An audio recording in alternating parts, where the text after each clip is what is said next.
The world was watching. Two men, two superpowers, one frozen war. For years, they were enemies. Now, they meet in a land of ice and history. What did Trump and Putin agree behind closed doors? A ceasefire? A new map of Europe? Or something far more dangerous? This is not just about Ukraine. It is about the balance of the world. And tonight, in Alaska, the future is being written. Chapter 1. The World Watches. The room is cold. The cameras click. Two men walk in, and the world stops to watch. Reporters whisper. Lights shine on faces. Flags stand behind the podiums. Red, white, and blue. Tricolor, too. Smile, someone says. They smile. But their eyes do not smile. Their eyes measure. They calculate. They ask silent questions. Outside, the wind is strong. This is Alaska, a land of snow, oil, and long nights. Once, it was Russian land. In 1867, America bought it. This fact matters today. History stands in the room like a quiet guard. The handshake is long. Hands are firm. Cameras love the moment. But the real story is not here. The real story waits behind a closed door. People feel it. Reporters feel it. Europe feels it. Ukraine feels it most. Why Alaska? Because Alaska is a bridge. Look at a map. Between Alaska and Russia is the Bering Strait, only 85 kilometers at the narrowest point. Close, very close. A place of trade, ships, and ice. A place of strategy. A translator stands ready. Aid teams hold folders. Words like sanctions, ceasefire, NATO, recognition sit on paper like heavy stones. These words can start wars. These words can end them. People in Brussels watch the live stream. People in Kiev watch too. Mothers in Kherson hold their phones and pray. Soldiers in trenches pull blankets closer around their shoulders. They listen to the wind. They listen for news. They listen for hope. The leaders take their seats. Public statements come first. They talk about peace. They talk about respect. They talk about a better future. The sentences are safe. They are smooth. They are clean like ice. But ice can break. Everyone knows the real talk is private. In every summit, it is the same. There is the show for the world. And there is the work for history. The show is loud. The work is silent. Alaska remembers old stories. During World War II, American and Soviet pilots were allies. They flew side by side. There is a memorial here. Names in stone. A reminder. Enemies can become partners, and partners can become enemies again. The reporters pack their gear. The doors close. Phones are locked away. The room becomes small. Only a few people stay. Only the ones who must. One map lies on the table. Lines. Arrows. Cities with heavy names. Donetsk, Kherson, Zaporizhia, Kharkiv, Sumy. A pencil moves. A finger points. A voice says, "What if?" The world waits outside. Minutes feel long. Hours feel like days. A rumor starts on social media. Then another. Deal. Freeze. Exchange. Sanctions. No one knows what is true. But everyone feels the same question rising like a wave. Is this the day the map begins to change? The door does not open yet. The wind hits the windows. Alaska's sky turns gray. A black SUV moves quietly along a back road. Security watches. Helicopters circle. NORAD radars scan the sky as always. But tonight, something is different. The defenses that usually watch for Russia are here to protect a Russian guest. Inside, the two men speak in low voices. They know the price of words. They know the weight of silence. They also know this. A pen can move faster than any army. A single question sits between them like a third person at the table. What promise are they ready to make? Chapter 2. Inside the closed room. The door shuts. The air changes. This is not a show now. This is a calculation. On the table are folders. Red tabs, blue tabs. Inside are numbers. Energy numbers, trade numbers, defense numbers. Every number is a lever. Push one and another moves. Aid number 1 speaks about sanctions. Sanctions are economic punishments.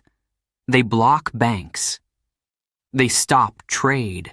They make life hard. They are not bombs, but they hurt like bombs over time. Aid number 2 speaks about a ceasefire. A ceasefire is not peace. It is a pause. Guns go quiet. For now. But quiet can break at any minute. So the terms must be clear. Where do soldiers stop? Who stays where they are? Who moves back? Aid number 3 opens a map. He points to lines in the east of Ukraine.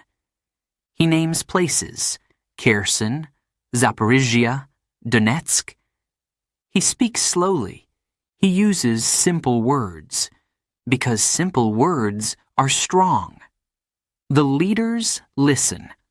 One leader drums his fingers. The other writes on a notepad. Silence is the biggest person in the room. Silence has power. Silence makes people speak truth or hide it. There is talk about NATO. NATO is a military alliance. Many European countries are members. The United States is a member. An attack on one is an attack on all. This rule is important. This rule changes every calculation. One idea appears. It floats above the table like a cloud. What if Ukraine gives up a plan to join NATO? In return, sanctions start to lift. Slowly, step by step, one door opens, then another. Another idea appears. It is colder. What if the front lines freeze where they are today? No more advances, no more retreats. Today's map becomes tomorrow's reality. Not forever, but for a long time. Long enough to change habits. Long enough to change trade routes. Long enough to change minds. The word recognition comes next. To recognize land is to say, it is yours. But recognition is heavy. It brings law. It brings flags. It brings new borders in school books. Not everyone is ready for this. So, another word appears, practical.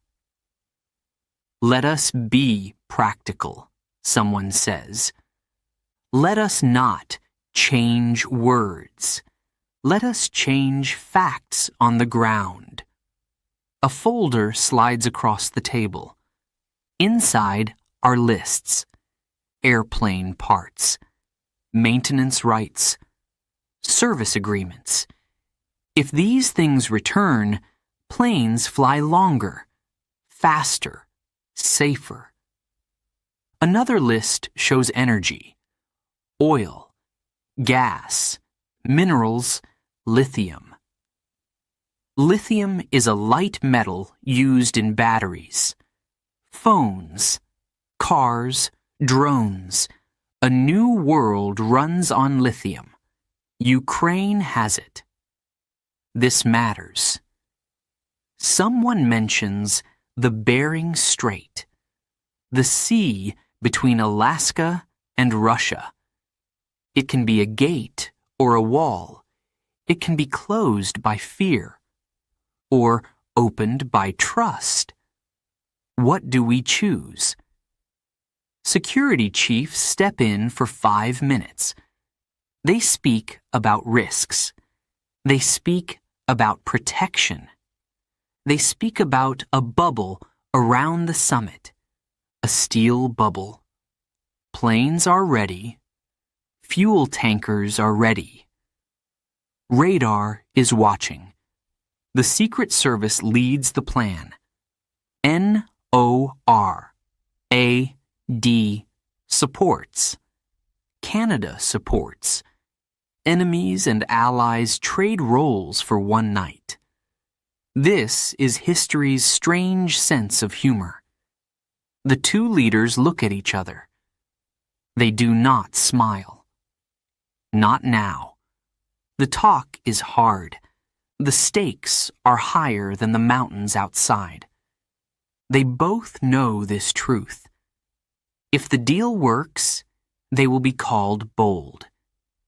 If it fails, they will be called fools. A pen clicks. A page turns. One sentence is read aloud. Simple. Clear. Cold as ice. Do we both accept this line? End of chapter 2. If they accept the line, who will live with it? And who will break because of it? Chapter 3. Ukraine's Fate. The map lies open like a wound. Cities are dots. Rivers are thin, blue veins. But every dot is a mother. Every line is a son. Every color is a future. They speak about Kherson. They speak about Zaporizhzhia. They speak about Donetsk. They also speak about Kharkiv and Sumi. Each place has history. Each place has graves. Each place has people who just want quiet nights and warm kitchens. The idea is harsh. Freeze the front lines. Keep what you hold. Trade what you must. This is not justice, some will say. This is not fair, others will cry. But the room asks a different question. Is it possible? War teaches cruel lessons. One lesson is this: sometimes peace is not a win. Sometimes peace is a stop to bleeding, a stop to sirens, a stop to fear at 3 a.m. They talk about sovereignty. Sovereignty means a country decides for itself. No one else decides. But sovereignty is weak when tanks are close. Sovereignty is weak when skies are not safe. So the room returns to practical. Trains must run. Power must flow. Children must go to school. The leaders ask, who signs? Who can deliver? This is a problem. Because trust is thin. Because promises break under pressure. Because politics loves to change. They consider security guarantees. What are these? They are promises with teeth. If one side breaks the deal, the other side gets help. Real help. Money. Defense systems. Training. Maybe even a quick response force. They consider timelines. Sanctions do not end in one day. They melt. First, one melts, then another. Each melt comes after a step. A ceasefire holds for 30 days, then 60th, then 90. Each step opens a small door. They speak of refugees, people who left their homes. Where will they go? Can they return? Who pays for broken windows, broken bridges, broken hearts? They speak of elections. Can a country vote when soldiers sit on roads? Can a leader sign a deal and still be seen as strong? Or will he be called weak? Ukraine's future is not only lines on maps, it is also faith in leaders. It is also the right to choose. A photograph sits face down near the map. No one notices it at first. Then someone does. It is a picture of children drawing a flag. Blue on top, yellow below. Smiles on their faces. Markers in their hands. The room grows quiet. For a moment, the math disappears. For a moment, the heart speaks. Do we have the courage, someone asks, to end the noise for these children? Another voice answers, do we have the courage to accept the cost? The pencils stop moving. The hands fold. The leaders look at the map one more time. Not like generals, like fathers. A final sentence is placed on the page. It is not elegant. It is not beautiful. But it is possible. Current lines hold. International monitors observe. Talks continue. The pens hang in the air. 2 seconds, 3, 4. Then, ink touches paper. Chapter 4. Gifts from America. Not all power is a tank. Not all pressure is a bomb. Sometimes power is a gift. A door. A key. The first gift has the smell of oil. Alaska holds energy. Some fields are known. Some are still quiet under ice. Access is value. Access is leverage. Access can change a winter. The second gift shines like metal. Lithium, light, silver white. It lives inside batteries. Batteries live inside phones, cars, drones, and grids. A world of movement needs lithium. Ukraine has deposits. Opening doors to this resource can move markets. It can also move minds. The third gift is a repair. Airplane parts and service. Modern planes are not simple birds. They are systems. They need care. They need software updates.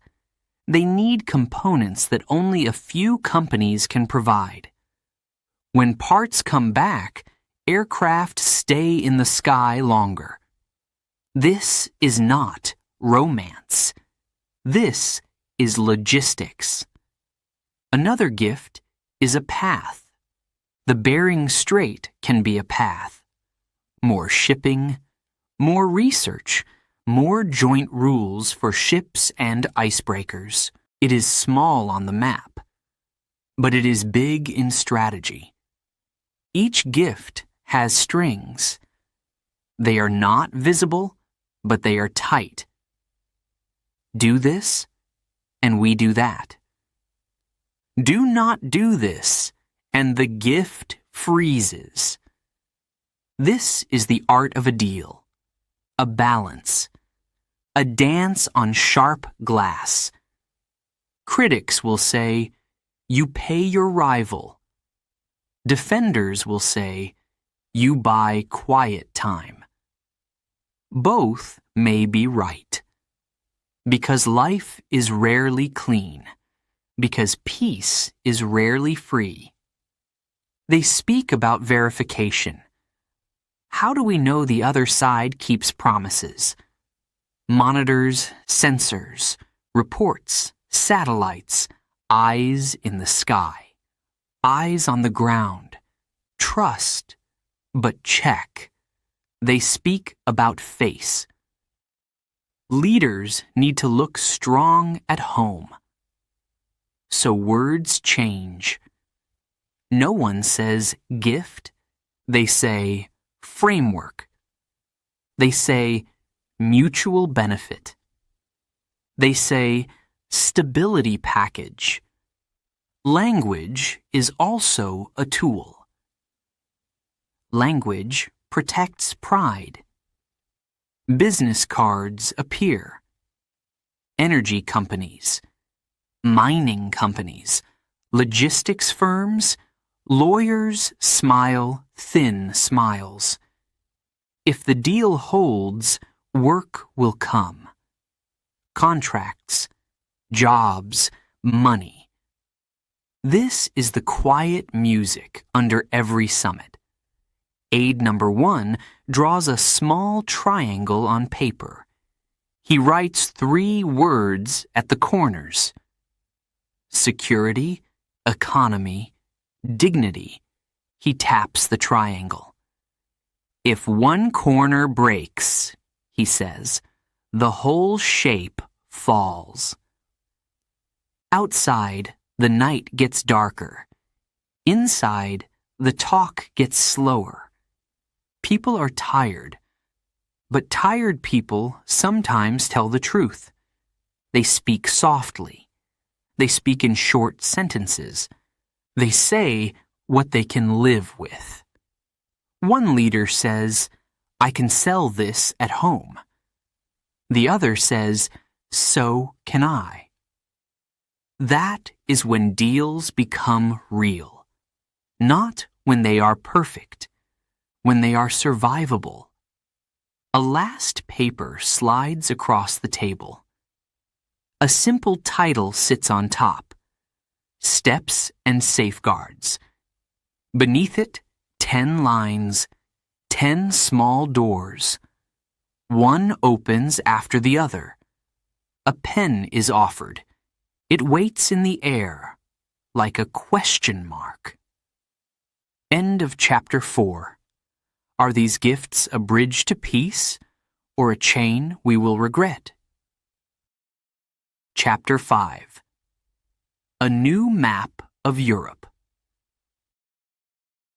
Morning comes slow in Alaska, but in Europe it is already afternoon. Phones ring in Brussels. Screens glow in Berlin, Paris, Warsaw. Leaders read summaries. Advisors whisper, then shout. Words move faster than planes.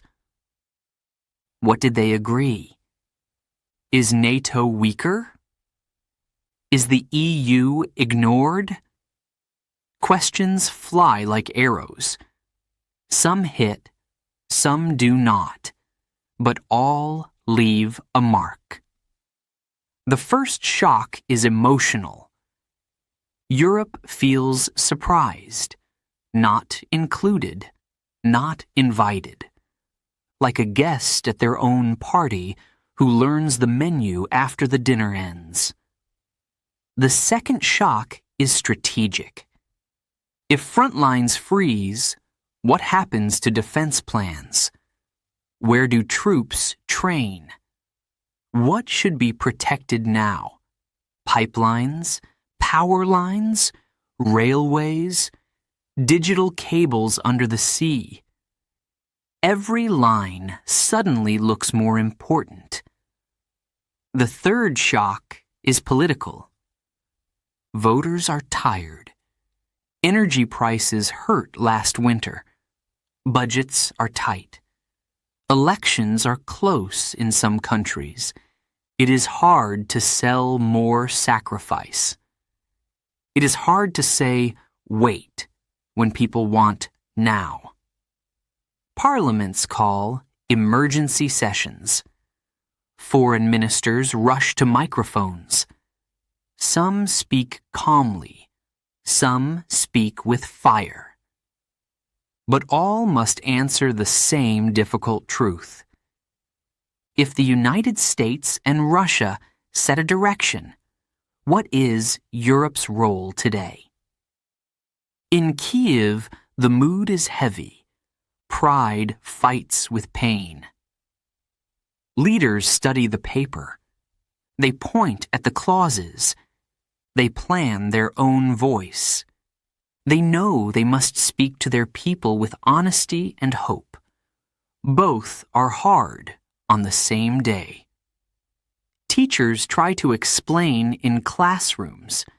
They draw maps on whiteboards. They use new words: ceasefire, monitors, sanctions relief. Students ask simple questions that cut like knives. Did we win? Did we lose? Will my brother come home? In markets, numbers jump.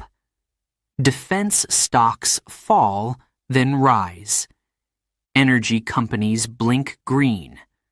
Shipping lines show small gains. Investors do not love drama, but they love direction. Even a risky direction is a kind of light. Think tanks publish fast reports. Some warn, freezing lines rewards force. Others argue, freezing lines saves lives. Both papers end with the same sentence, written in different ways. This is not the end. Europe looks at its own tools. Faster weapons production, stronger borders, smarter energy plans, more united decisions, or less. This is the test. Unity is easy in speeches. Unity is hard in budgets. A mother in Warsaw buys bread. News plays above the bakery counter. She hears the names Alaska, Bering Strait, Kherson, Donetsk. They feel far away. But the price of bread is close. She wonders, will it be cheaper next month? This is also politics.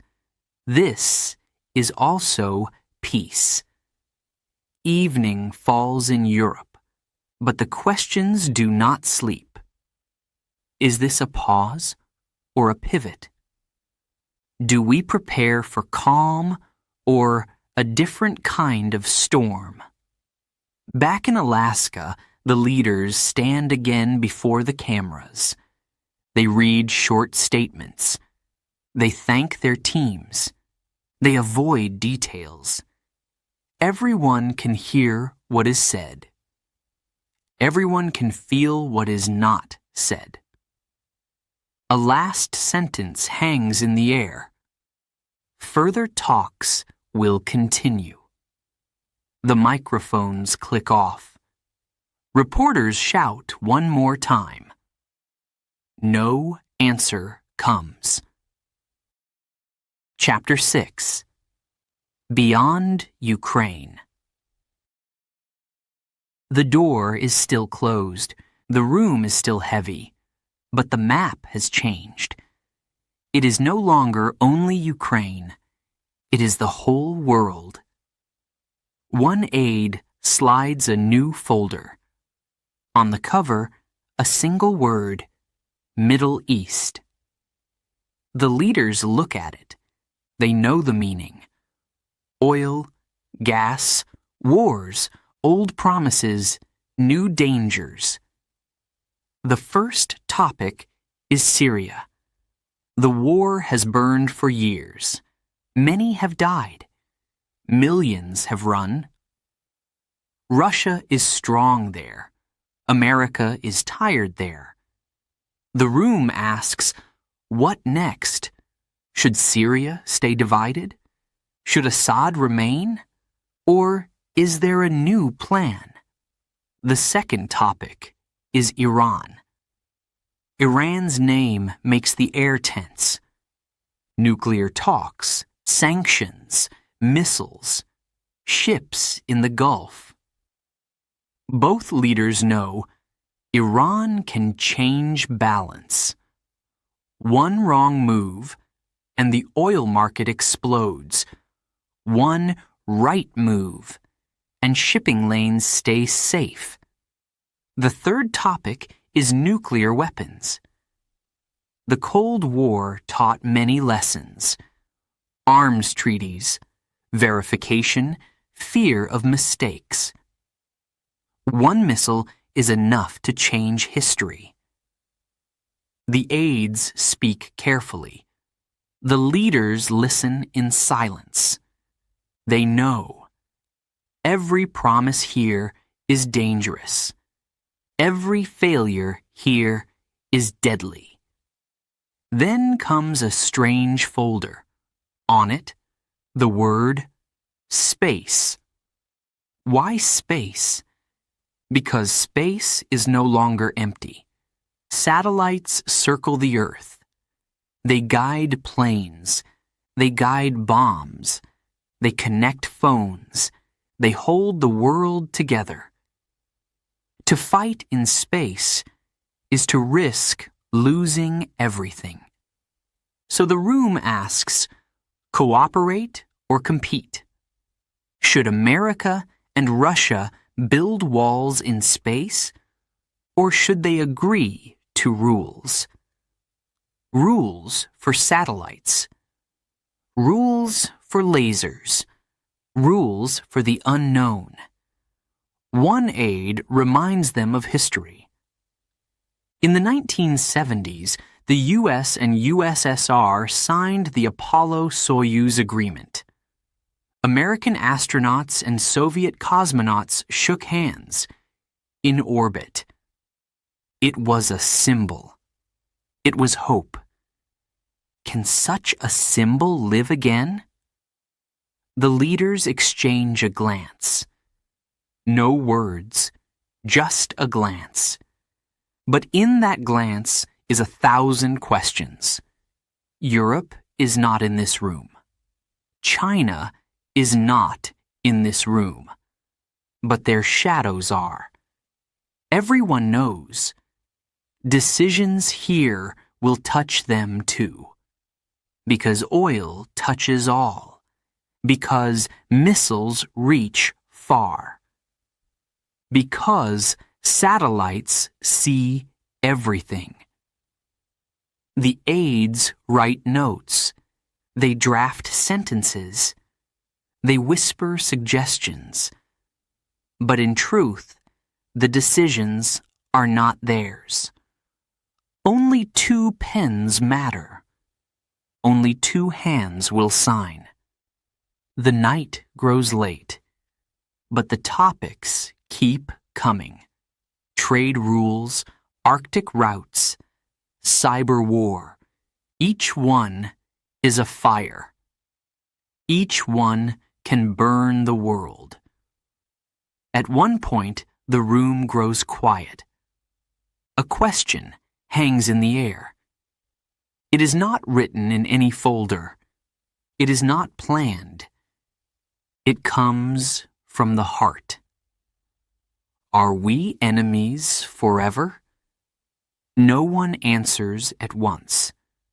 The silence is long, too long. Until finally, one leader says softly, "We are rivals, but rivals can choose rules." The other nods.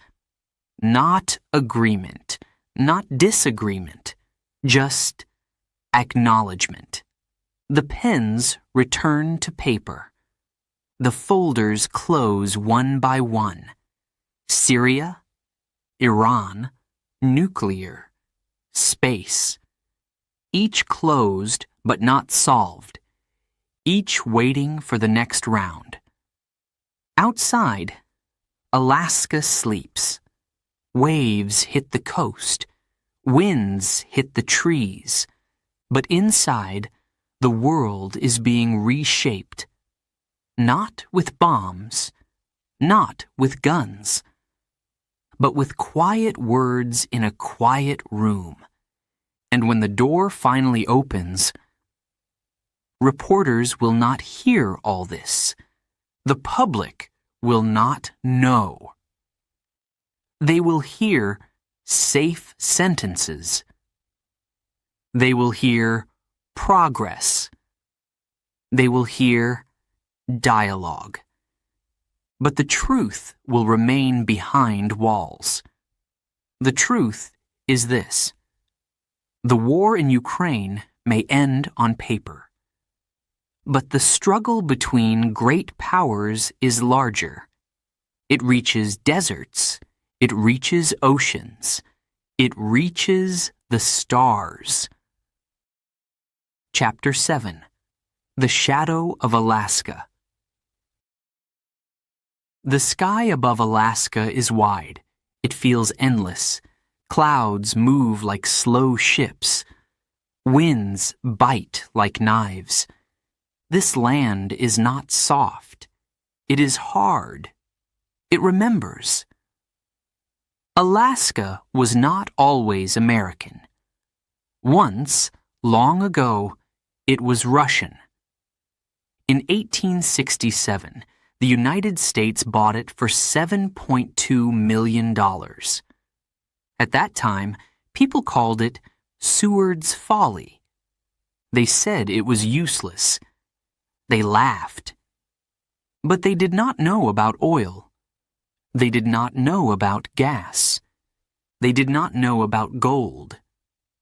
They did not know about the Arctic. History has a strange sense of humor. What seemed foolish became wise. What was a joke became a treasure. And tonight, that treasure is also a stage. The leaders sit in Alaska, on land once ruled by Russia. They know the symbolism. They feel it in the room. A Russian president. An American president. Meeting on soil that was once one's and is now the other's. A silent shadow stands between them. Outside, a monument waits. It remembers World War II. It remembers American and Soviet pilots flying side by side. Together, they fought Nazi Germany. Together, they paid with blood. Names are carved in stone. American names, Russian names. The stone does not lie. It says, once enemies became allies. For a time, only for a time. The Cold War came next. Fear, missiles, walls of ice. In Alaska, radars watched the sky. In Russia, missiles pointed back. For decades, both sides lived with a single truth. If war started, Alaska would be first to burn. Now, the Cold War is gone. The Berlin Wall has fallen. The Soviet Union has collapsed. But the shadow of Alaska has not disappeared. It is still here. It whispers in the ears of generals. It reminds them, this place is the front line. The aides whisper too. They remind the leaders of history. Remember, one says, in March 2021, America and China met here in Alaska. It was another tense meeting, another duel with words. Now, in 2026, it is America and Russia again. Different players. Same stage. The reporters outside do not think about history. They think about headlines. But the leaders inside, they think about shadows. Because shadows matter. Because symbols speak louder than speeches. A question rises in the air. Why Alaska? Why not Washington? Why not Moscow? The answer is simple and not simple. Alaska is neutral ground. It belongs to America, yes, but it smells of Russia. It remembers Russian boots. It remembers Russian traders. It remembers a deal signed long before anyone in the room was born. To sit here is to sit in history. To sit here is to remember that borders are not forever. They move, they change, they are bought, they are lost. The leaders know this. That is why they came. Not to be comfortable, but to be reminded. Reminded of what can change. Reminded of what has changed before. Reminded that today's lines on a map may not be tomorrow's. The wind outside howls. Inside, the pens scratch paper. One aide looks out the window at the snow. He thinks, "This place is so empty, and yet so full of meaning." Another aide thinks of the future, ships sailing through the Arctic, new trade routes as ice melts. Who will control them? Russia? America? Both? Neither? Alaska is not just history. It is future. Its oil, its gas, its shipping lanes, its military bases. All are keys, keys to power, keys to survival. The leaders know this too. Every word they say tonight is heavy with Alaska's shadow. Every silence is too. The reporters wait outside. They do not hear the silence. They do not feel the weight. But the walls do. The land does. The wind does. And when the meeting ends, when the men shake hands again, the shadow of Alaska will still stand between them. Not friend, not enemy. Just witness. Witness to one truth. Borders change. Powers rise, empires fall. But the land remains. Chapter 8. Protection for the Enemy. The night in Alaska is sharp. Cold air cuts the skin. Snow lies heavy on the ground. But in the sky, engines roar. American jets, Canadian jets. Together, they circle above. They are not here to attack. They are not here to chase. They are here to guard. And who do they guard? A man they were trained to fight. Vladimir Putin, the president of Russia. The irony is heavy. Only weeks ago, these same radars, these same pilots were chasing Russian planes near American airspace. Warnings were sent. Fighters scrambled.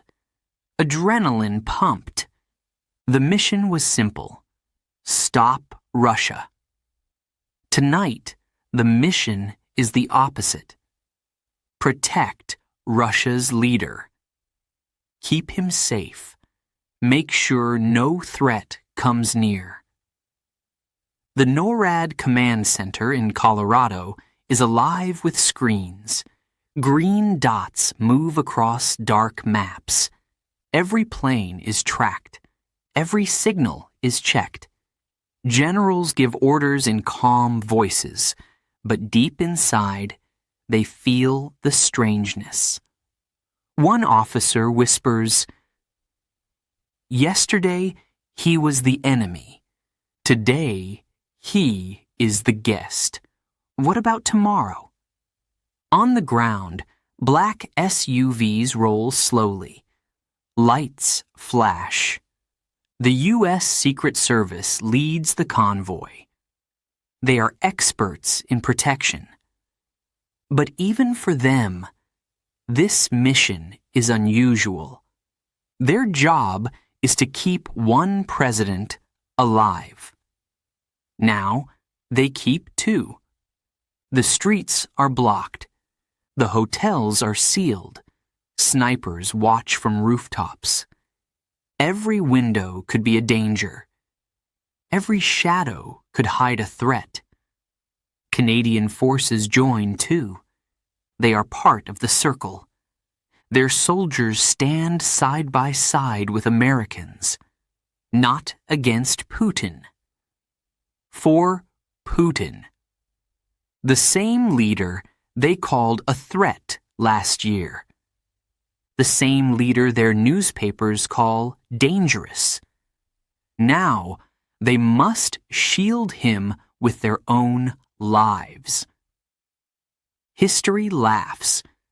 It always does. Inside the secure room, one aide leans close to another. "Do you see the paradox?" he whispers.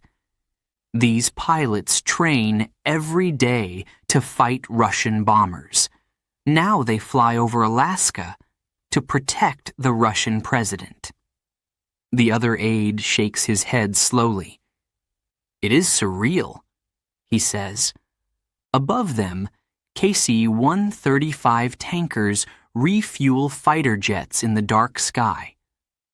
Steel meets steel at 500 miles an hour. A perfect dance of danger. For what? For safety. For the fragile bubble around the summit. This bubble is strong, but it is also fragile. One mistake could break it. One wrong signal. One confused pilot. One loud sound in the night. The leaders know this. They trust the system. But they also know trust is thin. Enemies do not become friends in a day, not even in Alaska. At the edges of the bubble, Russian agents watch too. They guard their own leader, but they do so under American command. This is the irony. This is the risk. This is history's joke, told in silence. The Secret Service calls the security plan the steel ring. Every layer is ready. Ground, air, sea, even cyberspace. Hackers try to enter systems. They are blocked. Satellites move overhead. Eyes in the sky never close. Yet, for all this power, the most dangerous threat may not come from outside. It may come from inside. From words, from promises, from signatures. Because if the deal fails, all the protection will mean nothing. The world will return to danger. And the men who are guarded tonight may become targets again tomorrow. The jets keep flying. The engines keep roaring. The steel ring holds. But one question hangs in the cold air above Alaska. When enemies guard each other, is it peace, or only a pause before the next storm? Chapter 9. The Next Summit. The doors finally open. Flashes explode. Cameras click. Reporters shout questions. The leaders return to the stage. Their faces are calm. Too calm. Smiles, but not wide. Words, but not deep. They speak of progress. They speak of dialogue. They speak of a new chapter. But what did they really agree? No one knows for sure. The papers remain hidden. The maps remain secret. The truth stays locked inside those four walls. Europe listens nervously. Ukraine listens in fear. Markets listen with greedy ears. And ordinary people in Moscow, in Washington, in Kiev, they simply hope for quiet nights, safe streets, and warm homes. The Alaska summit is over. But the story is not. It is only the first act. Because whispers spread fast. Whispers of a next summit. Not in America, not in neutral ground, but in Russia. Imagine the scene. The Kremlin's tall towers, red walls glowing in the evening sun. Trump walking through the gates, Putin waiting inside. And maybe Zelensky, too. Yes, whispers say the Ukrainian president may join, not as a guest, not as a hostage, but as a partner in the next stage. Because if the great powers agree, he will have no choice. He must come. The thought shakes Europe. It shakes NATO. It shakes every capital from Berlin to Warsaw. If America and Russia can sit together, where does that leave Europe? If they cut a deal, who pays the price? Some say peace is worth any price. Others say peace built on surrender is no peace at all. The debate grows. It will not stop. But the leaders do not wait for debates. They prepare. Behind closed doors, teams already draft papers, already plan routes, already write speeches. Because history does not sleep, and power does not pause. The next summit will not be easy. It will be harder, because promises made in Alaska must now become reality. Lines on maps must hold. Guns must stay silent. And trust, fragile trust, must survive. Will Zelensky sit at the same table as Putin? Will he accept a frozen war? Will he accept lost land? Or will he refuse and walk away? If he refuses, will America press him? Will Russia pressure him? Will Europe abandon him? So many questions, so few answers. One truth is clear. When America and Russia move, the world shakes. When they agree, others must adjust. When they fight, others suffer. In Alaska, they chose to agree. For now. But history warns us, agreements can break. Friendship can fade. A smile today can become a frown tomorrow. As the leaders leave the hall, the cameras catch one last moment. Trump waves. Putin nods. They do not look like friends. They do not look like enemies. They look like men who know they hold the fate of millions in their hands. The convoy moves. Engines roar. The snow falls again. Alaska returns to silence. But the world does not. The world waits. Waits for the next summit. Waits for the next handshake. Waits for the next map to change.